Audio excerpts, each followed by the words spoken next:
Salam alaikum à tous les frères et sœurs. C'est la LDNA africaine. Justice. Je vais m'adresser à la LDNA française.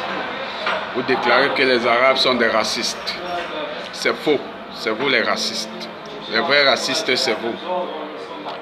C'est pourquoi vous faites des discours de haine et de rancune. Vous voulez voler les âmes sensibles pour les exciter à la haine et à la guerre contre les Arabes. Tout ça, je ne suis pas d'accord. Je ne suis pas du tout d'accord. Tout ce que vous faites, c'est des bruits de couloir.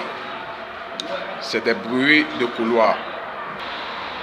Si vous étiez là pour la paix, vous devez faire des discours cohérents qui apaisent les cœurs. Celui qui veut rassembler les gens donne des bons discours. Il n'excite pas les gens avec des mauvais propos.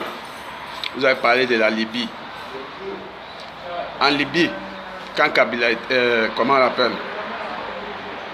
Comment on appelle ce monsieur même?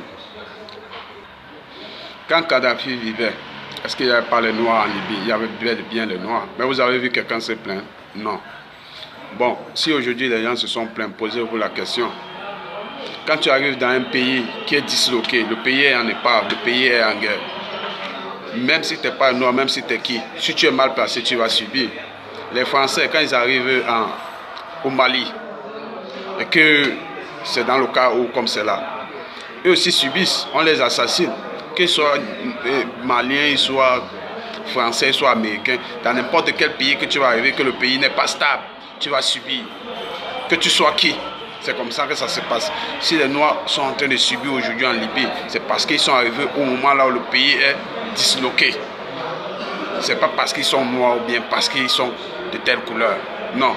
Si le pays revient à trouver la paix, comme au temps de Kadhafi, personne ne va plus subir ce que les gens sont en train de subir. Même les Américains dans leur propre pays subissent. Les Noirs américains. Ce n'est pas parce que tu es étranger ou bien quoi que ce soit. Arrêtez de nous dire que les Arabes sont des racistes. Et d'ailleurs, je vais t'informer, le prophète Mohammed, il a donné les responsabilités à Bilal, le fils d'un esclave éthiopien, d'appeler la prière pour faire comprendre que avec les hommes et les Arabes, il n'y a pas de discrimination, il n'y a pas de scène raciale. Il a appelé la prière, c'était une lourde responsabilité. Ça, je t'explique ça pour que tu amènes à comprendre. Toi, tu dis que tu es musulman, vous dites que vous êtes musulman. Et il est inadmissible de chercher à s'aimer les haines dans les cœurs des gens. Aujourd'hui, la question n'est plus de poser si nous allons tous mourir sur cette terre un jour. Mais c'est de savoir si nous sommes satisfaits des actes que nous avons posés durant notre vivant dans ce monde éphémère. Donc, quand vous voulez propager la paix, faites des discours cohérents qui amènent les gens à comprendre ce qui n'a pas marché et ce qu'il faut réparer. On ne remue pas la plaie. On ne remue pas la plaie. Je t'ai dit, comme je t'ai dit tantôt, les 3XX, il est mort dernièrement. Ce n'est pas un Arabe qui l'a tué. Tupac Shakur est mort, ce n'est pas un Arabe qui l'a tué.